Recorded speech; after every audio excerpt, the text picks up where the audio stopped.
So it's that way, is it?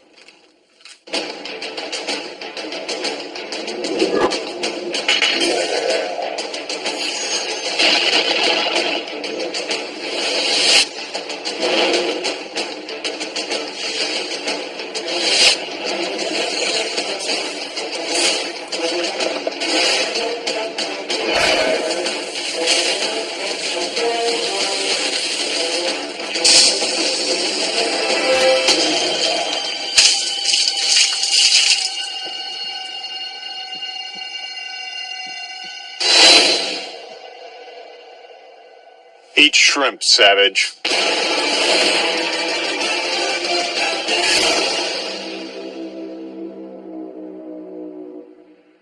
Okay, stop! Stop. Shall we put some of this chaos to work? Sounds tasty. Let's get cooking.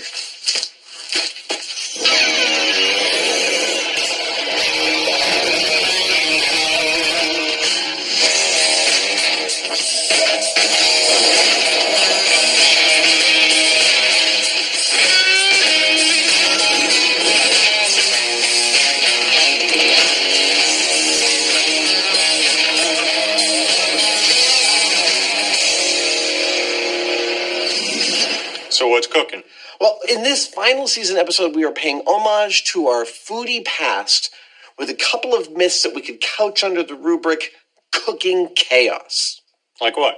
Well, later we're going to be creating some fruit juice using nothing but fruit and explosives. We just blew up a tomato, and now we're trying to have a drink. But first up, we have a viral video. Two women are seen loading raw shrimp into what looks like an air cannon. They then fire it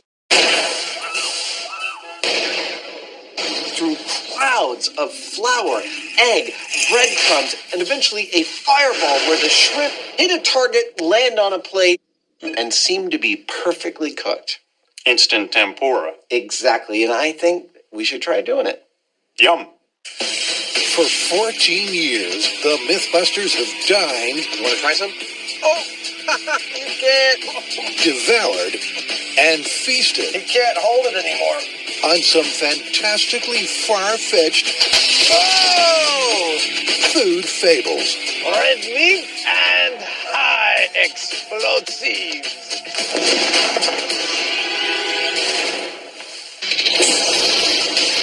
But in this farewell season spectacular, they're going to crank up the cooking chaos to the max with a classic Mythbuster medley.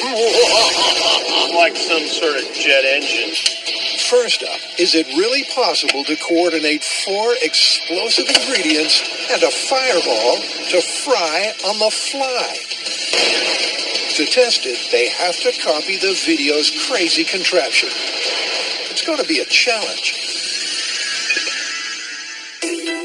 All right, let's start by listing the components. What do we got?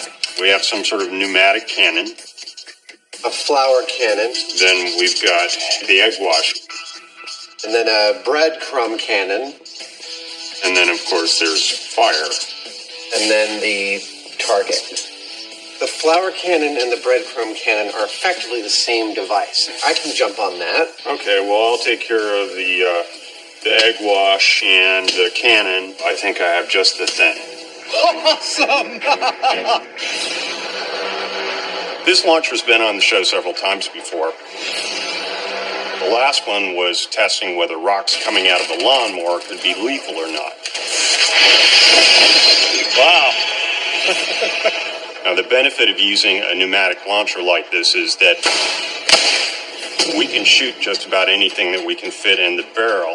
And because it has a regulator, we can precisely adjust the speed. Now, in the case of shrimp, that's doubly important because we want to fire the whole shrimp intact. We don't want to shoot a cloud of shrimp bits at our target. And with a little modification here and there, I think this might just do the trick. That's the shrimp launcher. Next comes the cannon for the dry ingredients. First, the breadcrumbs. All right, allow me to walk you through the components. First and foremost, we have the cones that will shoot out the breadcrumbs. Those horns are being powered by air, which is blasted up through these tubes to this T coming out of this large pneumatic valve. It's actually an electromagnetic valve, so when I apply a little power to it under pressure, it will release air and hopefully send the breadcrumbs flying. Jamie's going to be like, why does my shop smell like an Italian restaurant? If I wanted an Italian restaurant, I'd open one. To keep the mess to a minimum, Adam fills half of the cones for a quick systems check. This is breadcrumb horn test. 3, 2, 1.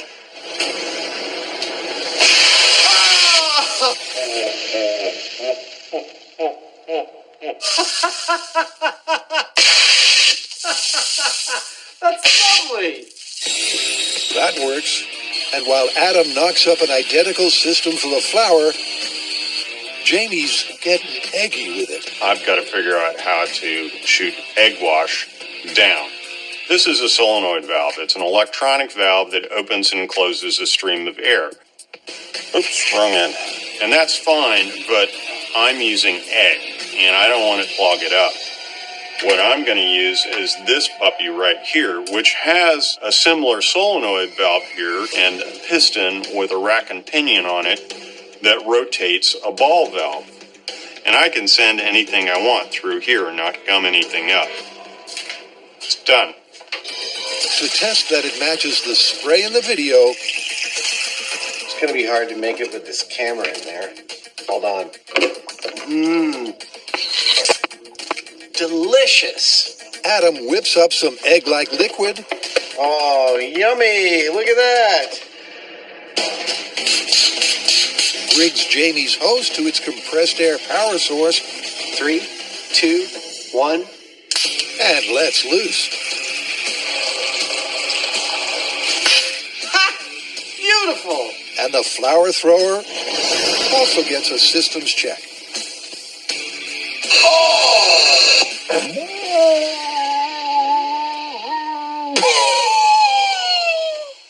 Here, you can run that sound effect right over the high speed. That just leaves the fireball, but that will be assembled on location because the team has a dubious safety record at M5. Am I missing an eyebrow? So, before things heat up, it's time to tackle another classic Mythbusters conundrum. Juicing the inside of fruit with an explosion. So tell me about creating smoothies inside fruits and vegetables using explosives. Well, you pretty much outlined the whole thing right there. It is in a viral video we found where apparently the shock wave of an explosion can be tuned perfectly enough to not destroy the outside of the fruit, but turn the inside into juice such that you can stick a straw in and have a refreshing drink. Well, I'm dubious, but sounds like fun. I agree. Let's do it. It's a deadly fruit cocktail only the Mythbusters could tackle, and they've got just the place to do it. When you want to investigate the power of an explosion, we have a place we like to go. Well, actually, we have a lot of places we go. But our home away from home, and the place we go more than any other, is right here at the Alameda County Sheriff's Department. We've been coming here for more than a decade, and we have blown up thousands of things on this property. It's like a clown's head exploded. Today, however, we're doing things just a little bit differently. Yep, this time they won't be destroying so much as creating and containing. Okay. To test the premise of the video and its use of surgically precise high explosives, I love filling waterproof tanks. they have to accurately recreate all of the elements, starting with the water-filled blast-proof box. We've gone above and beyond to make this tank really robust. Because water doesn't compress, you're effectively delivering a hammer blow to that structure. That worked beautifully. beautifully. In this case, the ballistic material is probably the weak point. It's made to stop a bullet, but what it'll do with an explosive, it's anybody's guess. I can tell you one thing for sure, I'm going to be standing well back. Now to position the fruit and explosive as per the video. Now that our tank is set up and filled with water, let's talk about the parameters for this experiment. First and foremost is the explosive. Now in the video, they showed that the explosive is 17.5 centimeters from the fruit. That's the radius of the explosion. And the explosion goes to about 2.5 centimeters or 1 inch away from the fruit. If you double that, calculate the diameter, it comes to about a 12 or 13 inch cavitation that the explosive creates. So we're going to be using one of these things. It's a blasting cap, and it's what we saw them use in the video. Nice. Right. It's easily set off by applying a small amount of electric current to these wires. That's about as dead center as we can get. The blasting cap has 3,640 joules of energy and should match the explosive bubble in the video. Now, for the shrink-wrapped tomato. This is a polyolefin bag, and I can shrink it.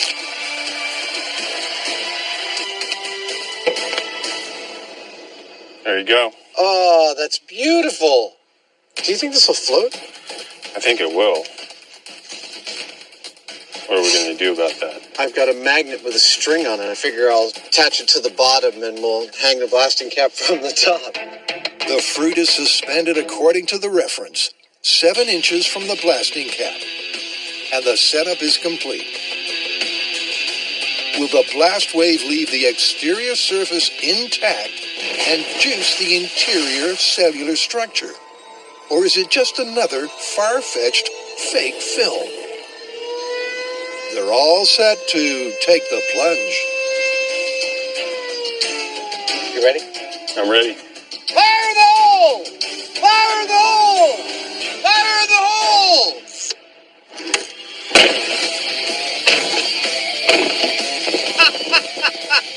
The whole thing jumped. That was awesome. 1! Just how awesome is illustrated on the high-speed camera. Whoa, look at that beautiful bubble. Wow! We have this perfect 12-inch cavitation. As per the video, the tomato skin is intact, but hasn't been juiced. I've got some straws. Now, if the video is to be believed, I should get tomato juice out of this.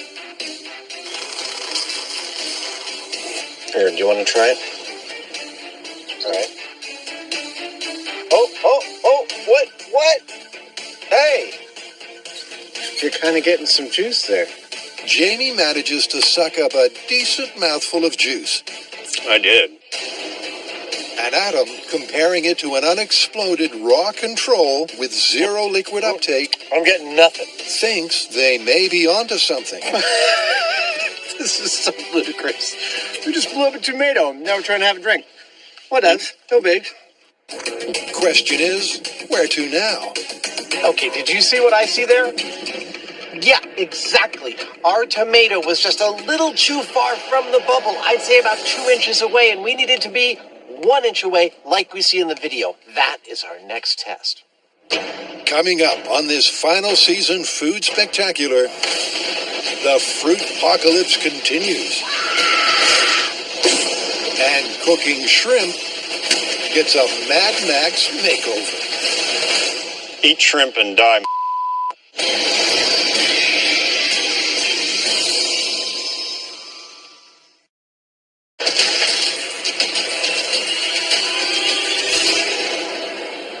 Tenderizing meat. For more than a decade, the Mythbusters have put kitchen catastrophes to the test. You should never do this at home. To sign off their food fun in style, they're going out with a classic experimental bang.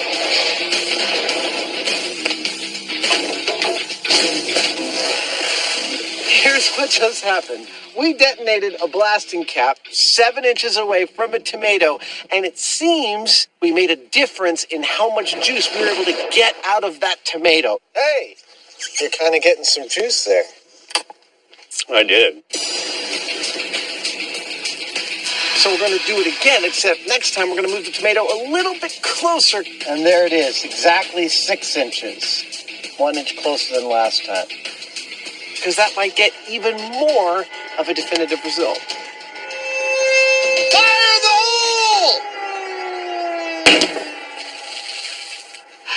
That doesn't get old. The skin once again survived a blast wave measuring more than 27,000 feet per second. And thanks to advances in camera tech, we can see the positioning perfectly matched the clip. We're not messing around when it comes to the high-speed footage. This camera is state-of-the-art, and it films at a maximum frame rate of 28,000 frames per second in HD. But what about the all-important taste test? It looks like a lot of juice.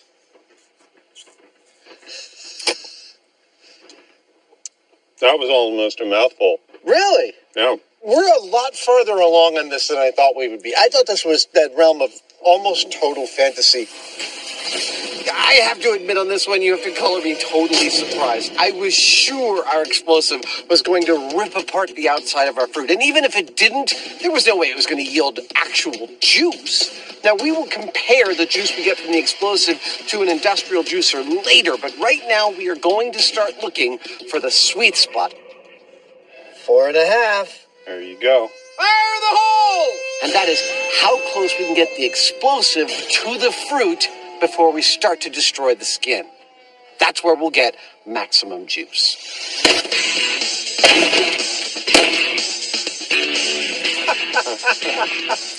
This is our cooking show. 3, 2, 1. Yep, they want to get as close as they can without rupturing the tomato Fruit is still intact. to get the highest juice yield possible. That looks amazing. He's getting juice out of it.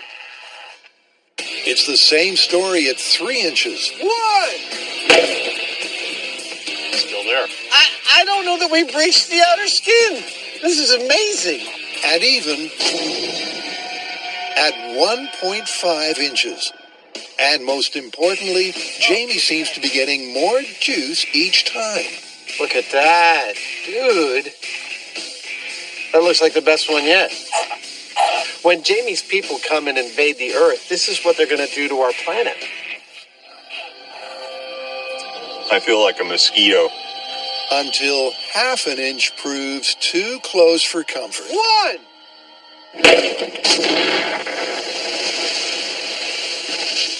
Yep, finally. We figured out how close you can get and actually hurt a tomato.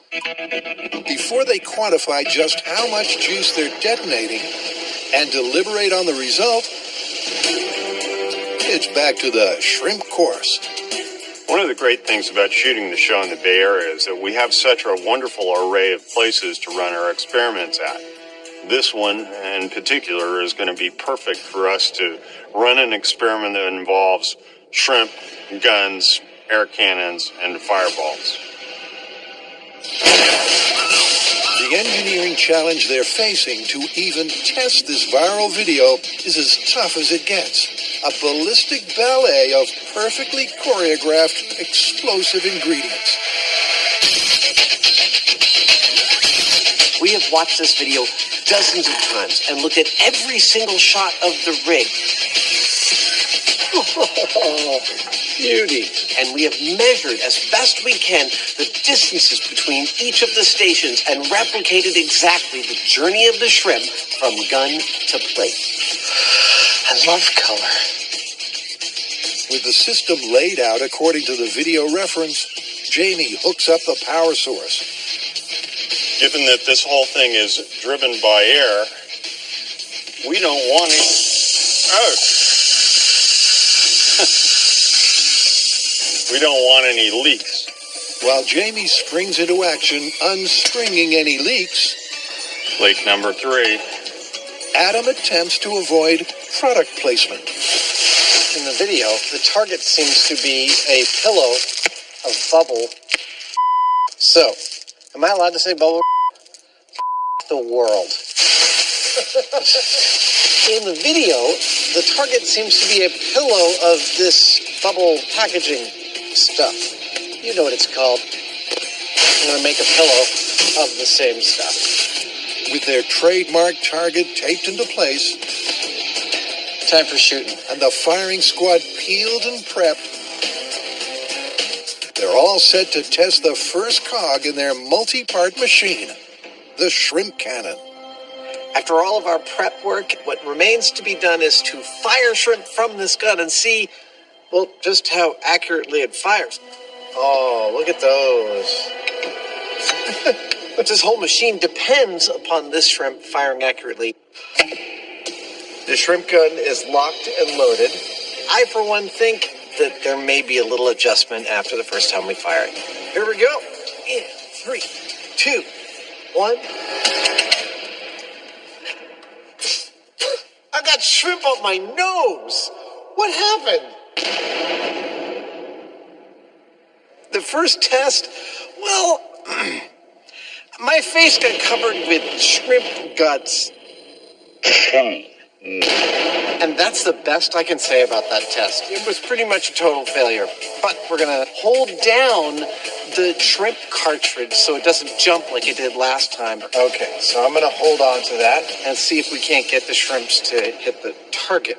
Shrimp cannon test fire number 2. That's the first task. Then the second one is to make sure they hit it consistently. In 3, 2, 1. We might have a problem on our hands. Shrimp no.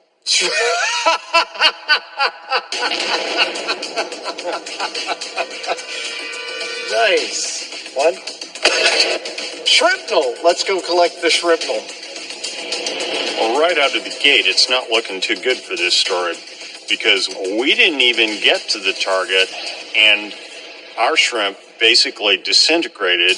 Ooh, I grabbed it by its eyeball. There's little bits everywhere. And we can't just add more pressure. It's just going to disintegrate them more. And that means that we've got to do something to doctor this a little bit. And what it would take is what is known as a sabot, which is behind the shrimp and takes the brunt of the force of the air blast, pushing the shrimp out of the cannon without destroying them. Things we turn out to get good at that will never be useful again. And then that sabot or wadding falls away before it reaches the target. Test number 3. 3, 2, 1. That was a little better. That was a lot better. All 3 of them hit the back target, and, if I'm not incorrect, at the same time. The sabot was successful. The shrimp stayed intact, and with a small adjustment to the aim, that was perfect. That was perfect. I was going to say almost perfect, but that was perfect. the guys seem happy. Spank right into the pillow. Couldn't be better. That success means they can go again, this time to measure the flight time. For the record, the last one took 392 milliseconds to reach from the end of the barrel to the target. And with that, they're ready to coordinate the launch of the shrimp with each ingredient and the final fiery piece of the puzzle. Nice!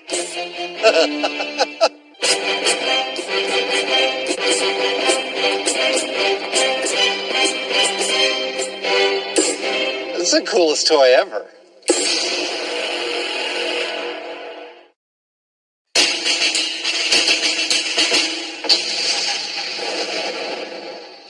Welcome back.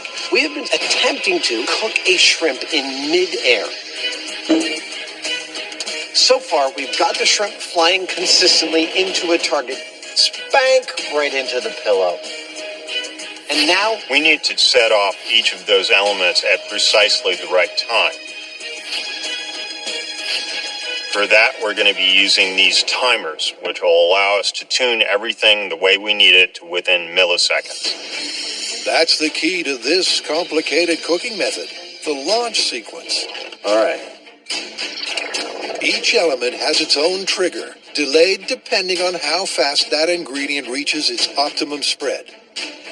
And they have to be wired together to fire in sync. I love these situations when we've set this stuff up like a house of cards. All we have to do is take off one of these and run it to our AC line. There's all these switches and solenoids and a bunch of other stuff that are activating all at once, and it's almost too much to comprehend. I don't think you're right. You only have one. The switch only activates one of two legs. It's cool. Question is, will it work? Things are about to get messy. Cue a 500-degree fireball. Yes, this is what you've been waiting for. Like this, cooked shrimp might be next. I'm going to go out on a limb here and say this might be the weirdest machine we've built on the show. It's right up there. Certainly. This one's for the money. I'm going to try cooking shrimp in midair. In 3, 2, 1.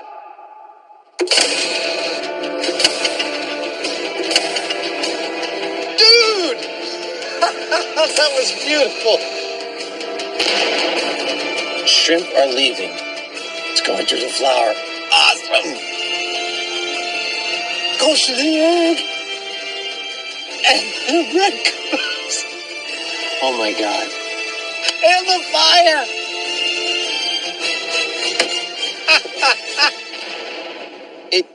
It worked! That is awesome. It's an astonishing ballet of edible ballistics. Each ingredient timed with millisecond accuracy. And if the video is to be believed, that means we have a plate full of cooked shrimp, right? Here's one here. He's not coated or cooked. Wrong. What? Our machine works beautifully. The shrimp is flying through clouds of flour, breadcrumbs, egg, and fire.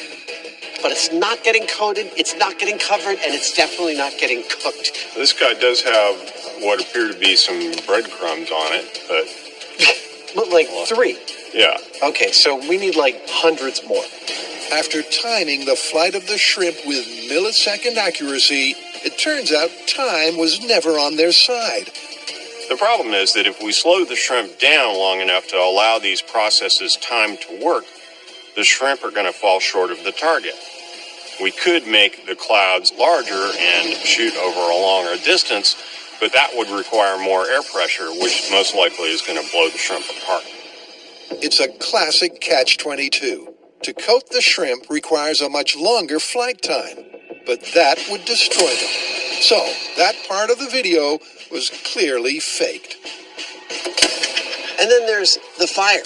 For the same reason that flicking your hand through a candle flame doesn't burn you, the shrimp just doesn't spend enough time in the fire to get cooked. And we can't, for all the reasons Jamie just stated, let it spend more time in the fire. But we can make the fire hotter.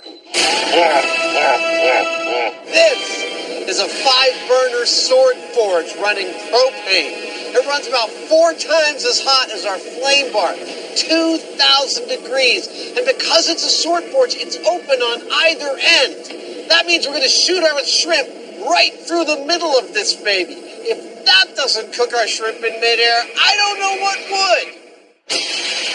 Before the shrimp fly through the forge, Go! Jamie and Adam are facing the far-fetched fact that fruit can be juiced using an explosion. All right. Once we figured out that we had the right explosive, that putting it 7 inches away from our tomato did not destroy it and gave us juice, then we figured out that putting it ever closer still didn't destroy the tomato but got us more juice each time. The question was, how close can you get to get the maximum amount of juice without destroying the tomato? And that distance turns out to be 1.5 inches. But now it's time to figure out exactly how much juice we can get out of that to actually quantify it. How? Well, earlier back at the shop, we quantified the amount of juice that we got from a tomato using an industrial juicer. And it was 62%. That means I got 62% of the weight of the tomato out in delicious tomato juice. Now we're going to compare that to what we get from a tomato detonated at our sweet spot of 1.5 inches. All right, so here's how this is going to work. I've got a vacuum pump, a containment vessel, and a straw at the end of a tube. The vacuum pump will pull air out of this, which will then come through this straw. We stick the straw into the tomato, and it acts just like Jamie's mouth, sucking the tomato juice out. Oh, That's vigorous. that's actually pretty impressive, isn't it? Yeah. It's coming. All right. I think that's more than a human could get out, which we then weigh in this cup and determine exactly what percentage of juice we got out by detonating a plastic cap near the tomato. 60. This works out beautifully. 180-gram tomato, we got 60 grams of juice. That's exactly 1/3. That is 30% of the tomato in juice. That's half of what you get out of an industrial juicer, but that's a lot more than I thought we'd get. I actually believe that we are drifting dangerously into plausible territory here. In fact, after all this blasting, I'm not sure where we could go from here. Yes, using a precisely calibrated explosive charge, it's possible to juice the inside of a tomato. And there really is only one place to go from here. In patented Mythbusters style, is bigger better? I think we need more explosives.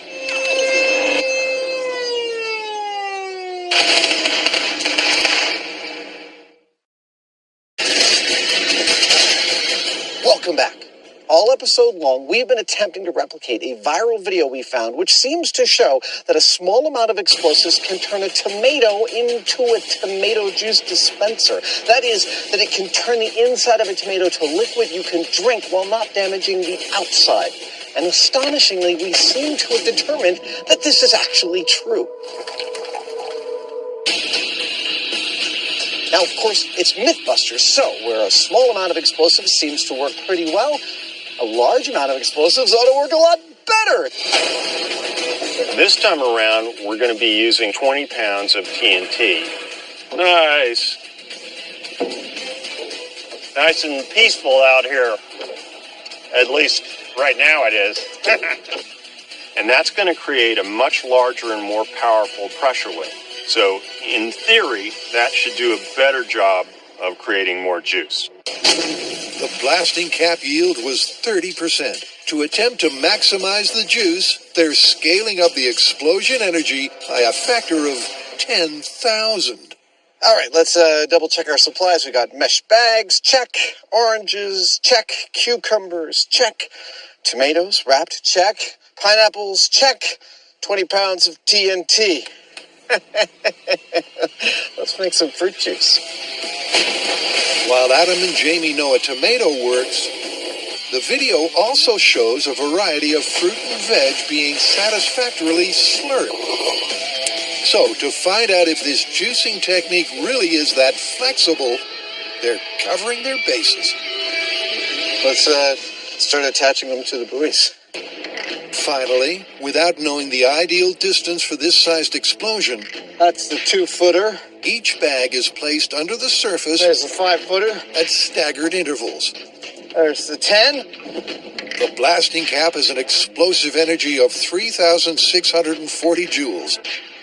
20 pounds of TNT has 37 megajoules. Will the larger amplitude blast wave be more effective? We're about to find out.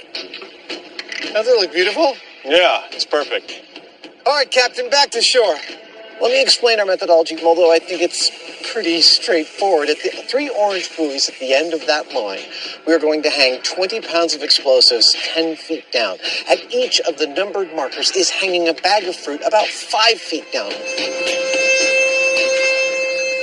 Okay, large-scale fruit smoothie We're going to set off those explosives in 3, Retrieve what fruit we can 2, and find out how juicy the explosives made it. 1. Whoa! Uh-oh. Yeah, that was a little more energetic than I thought. More energetic, and at 8,000 frames per second, it's also beautiful. You can see the original impulse of the explosive starting to expand, and then you can see a set of different speed shock waves emanating out from that center. Then you can also see some of the reflected waves, which are bouncing off the bottom of the lake, also interrupting and creating secondary artifacts around the primary shock wave. This is one of the loveliest shots of an explosion I think that we have ever gotten.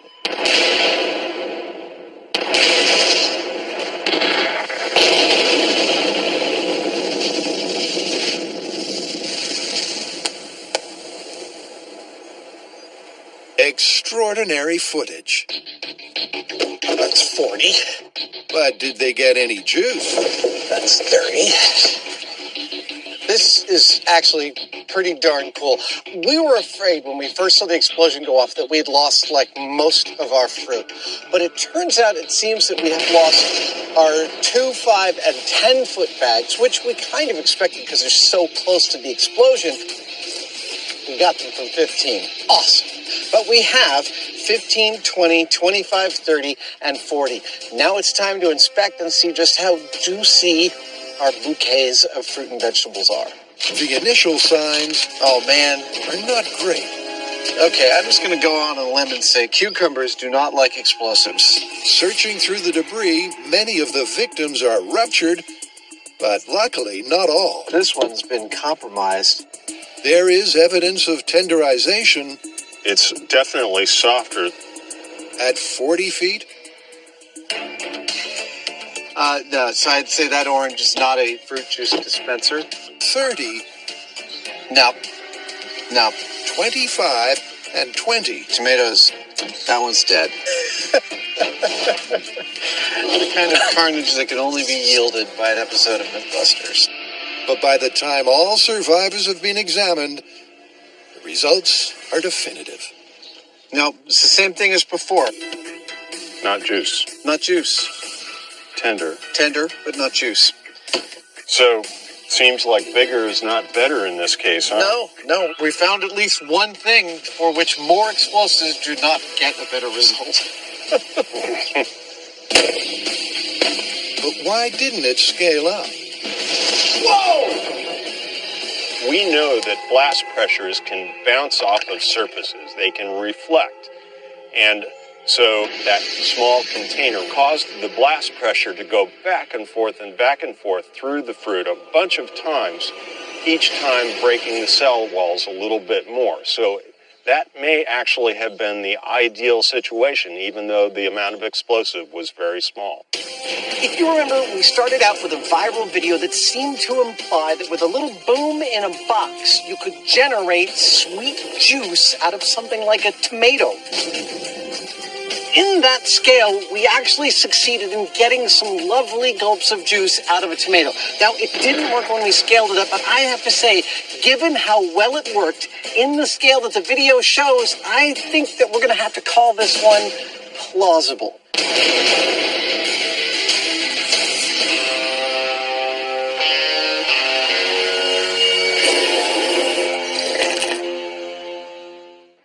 Coming up, Welcome to Jamie's Tempura Kitchen. this final season spectacular signs off with a sword-forged fried shrimp.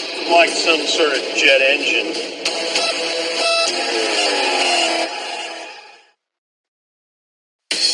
To celebrate the final season, this is the Mythbusters number crunching countdown. Over the last 14 years, the team has tested tasty beverages and crazy explosive cuisine in a gut-busting, calorie-counting 71 stories. Their Epicurean curiosity has guzzled 240 gallons of cola and 14 kegs of beer. It's a delicious memory. Behind and for the camera, they've devoured 1,500 donuts. On 7 occasions, they've raised the stakes with exploding steak, Very tasty meat. lathed 5 salamis, and imbibed alcohol for science 23 times. Cheers.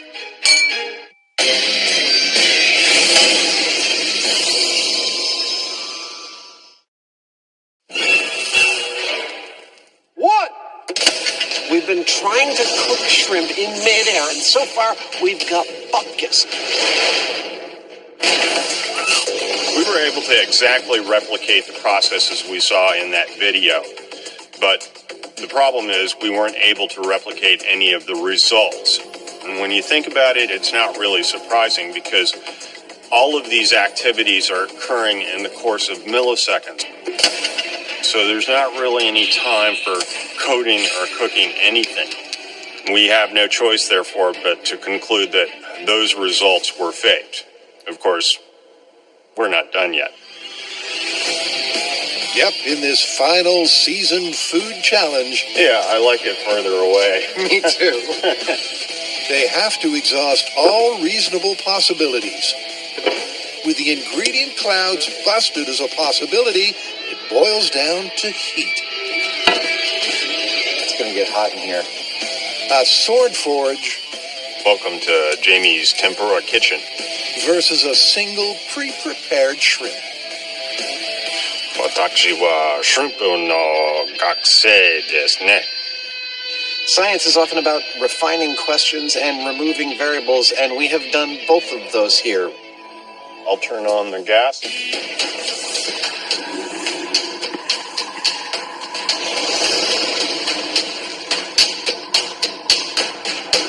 Shrimp, gun, furnace, It's going to take a few minutes to get hot.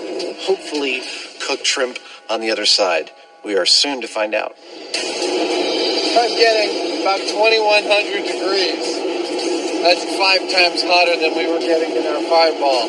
Yeah, 750,000 British thermal units of heat energy are generated by this propane-powered forge. it's like some sort of jet engine.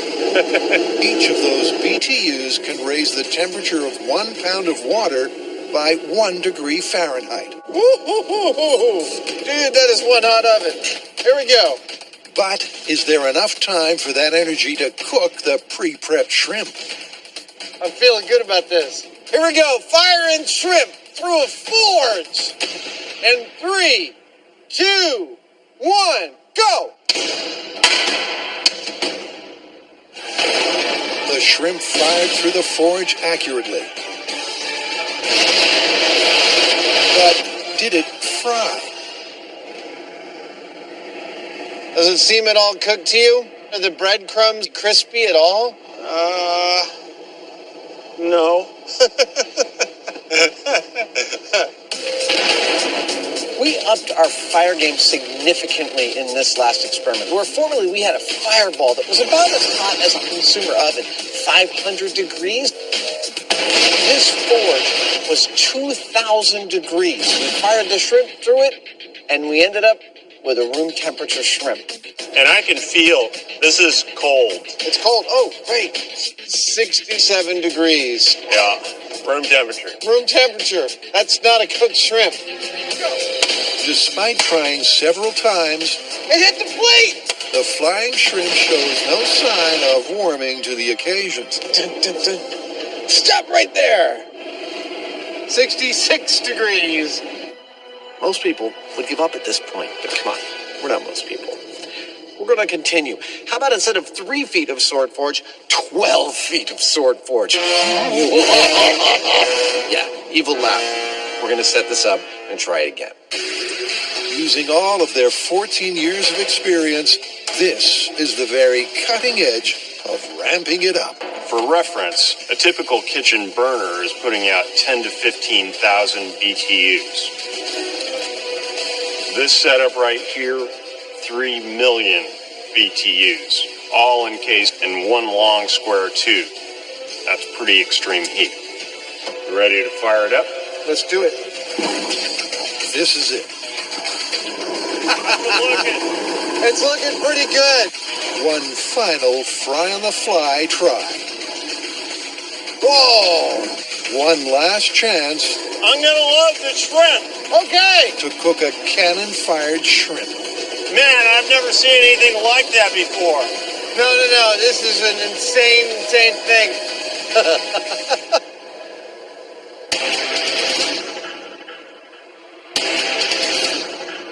We have 12 feet of Sword Forge putting out 3 million BTUs of heat. If this doesn't cook it, nothing will.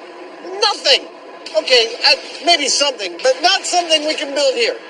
Are you ready? Ready to fire. Firing a shrimp in midair. 3 million BTUs. 3, 2, 1, fire! It made it through! Ha-ha! You hit the plate! Fire! The shrimp flew successfully through all 4 sword forges Okay, here we go. and hit the target ready to be served up and eaten, right? Still raw. That is still a raw shrimp. That is not cooked. The breading has not been set. It's room temperature. Well, there you go. There you go. No shrimp for you tonight. Well, you can't fault us for not trying. You can have all the heat you want, but if there's not enough time, you're not cooking. Looking at it from a physics perspective, the limiting factor is not the amount of heat or even necessarily how long the meat is exposed to the heat. It's how fast the heat can move through the meat. You can't cook a shrimp until you've got the outside hot and the inside not raw. This was just not enough time. This was on the order of milliseconds, and you need at least a couple of minutes. No, I'm not eating this at the end of this take. It's disgusting.